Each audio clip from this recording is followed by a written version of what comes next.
There's just no reason for something like that to take place, especially here where everybody's family. A gunman ripping into a small community. I've cried so much, I don't even have any tears left. Claiming lives, reaching out to a higher power. It's horrible, and why a church? Why, them? The town trying to shine a light on the unspeakable tragedy. It gives us reason to bring us even more together, and we will grow stronger. We will defeat this. And this morning we are taking you live to Texas, where a community held a vigil overnight for the 26 victims of the church shooting. The youngest victim only 5 years old. Yeah, right now we're learning more about the suspected gunman. Officials say Devin Patrick Kelly was a member of the Air Force. He received a, quote, bad conduct discharge from the Air Force. Our live team coverage continues now with Natasha Chen. The deceased range in age from 5 to 72. A witness who was at a gas station on our side of the street just across away from the church said he saw the gunman wearing all black, wearing a ballistic vest. Officials say the gunman started shooting outside the church, then continued shooting inside. A Sunday church service turned into a massacre. Lost souls and be with us here as we learn to deal with this. Police say a man dressed in black, wearing a ballistic vest and carrying an assault-type rifle started shooting before he entered the First Baptist Church in Sutherland Springs. Within minutes, many parishioners were either dead or wounded. So much hurt for a small town, for a small community. So united. Never in a million years would I expect anything like this. I could never imagine anything like this ever happening here. A witness shot the gunman, who was able to get into his vehicle and drive away. I never got a look at him. I never really saw him. I saw the gunfire. We hit about 95 going down 539 trying to catch this guy until he eventually lost control on his own. Police later found the gunman dead inside his vehicle.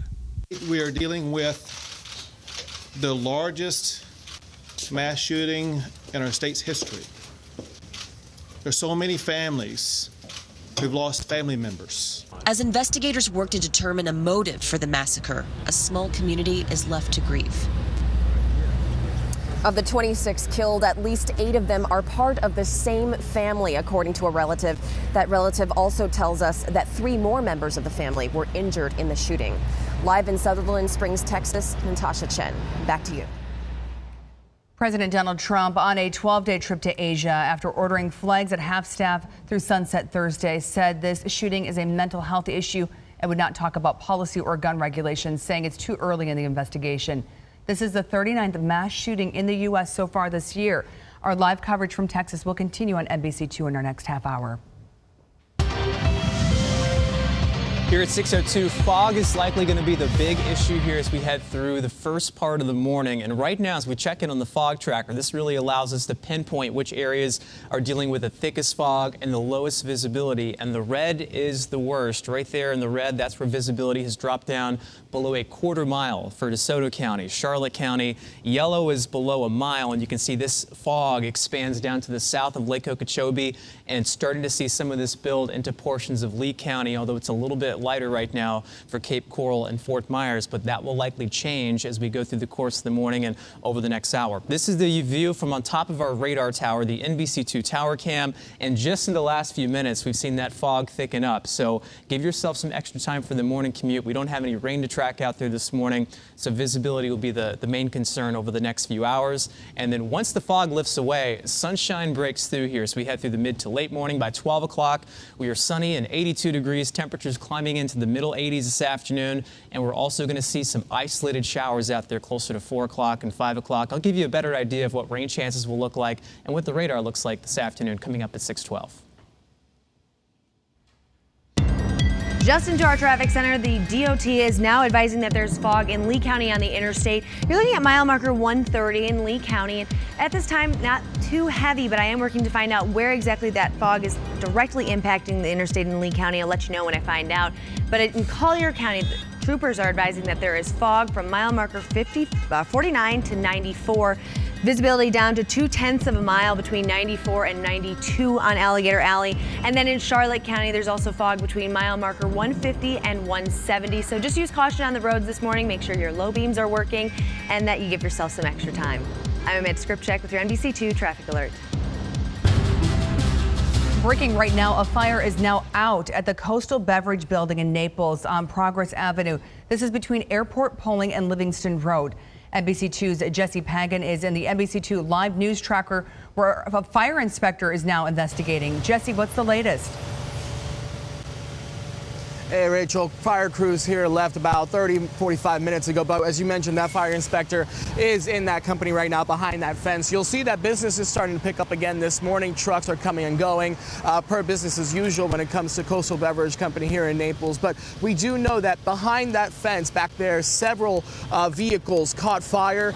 We are told that fire crews got out here around 1:30 this morning and found those flames burning through that equipment back there. Now, we do know that we are told that nobody from the company was on the premises at the time of the fire. Therefore, as far as we know, no one was hurt, but we're working to make sure that that is the case and trying to reach out to firefighters to make sure that if they know if anybody was on scene. Again, we know now that crews are here with the company working to figure out what is happening, and that fire inspector is also here investigating as well. As soon as we know more information, we're working with the firefighters as well as Coastal Beverage to find out more. As soon as we know anything else, we'll pass it along to you. Live in Naples this morning, Jesse Pagan, NBC2.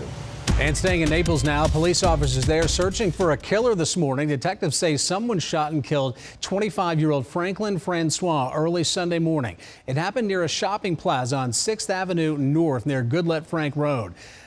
Business owners there tell us that they heard the gunshots from inside their store and ran outside around 2 yesterday morning. 24 hours later, a memorial is remaining there at the spot, and officers are spread throughout the area now, starting their investigation into who killed Francois. Police say they found Francois with a gunshot to his stomach just before 2 Sunday morning. That's the first time that happened on this plaza. That plaza was always a quiet one. You know, we never got any hurt, any problem. That's the first time. Emergency crews took Francois to the Naples Community Hospital where he later passed away. Police this morning are working to get a description of who the shooter is and to find out why Francois may have been a target. New right now, President Donald Trump was welcomed in Japan today in a formal welcome ceremony in Tokyo. Japan is the first of 5 countries he's expected to visit over the next 10 days, including 2 summits. During this trip, the president is also expected to deal with highly urgent issues like North Korea. He has meetings planned with a number of top Asian leaders and Russia's Vladimir Putin. The president says this is part of unifying multiple countries against their nuclear threat. No one, no dictator, no regime, and no nation should underestimate ever American resolve. After Japan, the president will visit South Korea, China, Vietnam, and the Philippines. And this evening, NBC's nightly news anchor Lester Holt will anchor live from South Korea tonight from Seoul. You can watch that right here on NBC2 News tonight at 7. And new right now, it turns that a language barrier may have caused a misunderstanding in the case of a possible stranger danger involving this truck here. On Saturday, Lee County deputies sent a notice saying they were looking for this vehicle, an SUV type there, that was involved in a possible stranger danger case in Lehigh Acres. Well, they found the vehicle the next day and spoke with the driver. He says he was trying to pick up his grandchildren from the bus stop when he saw the small child playing on the edge of the road. He was trying to get her to move closer to her house out of concern for her safety. Deputies say that man is not a sex offender and there was no criminal intent in the case. Just ahead in about 10 minutes, crumbling buildings as severe weather moves through the Midwest. Bears caught on camera ahead in 16 minutes. Video a Southwest Florida woman captured, causing quite the commotion this morning. And in 8 minutes, a hateful word against our men in blue. The plea from those in Cape Coral to get this message cleaned up.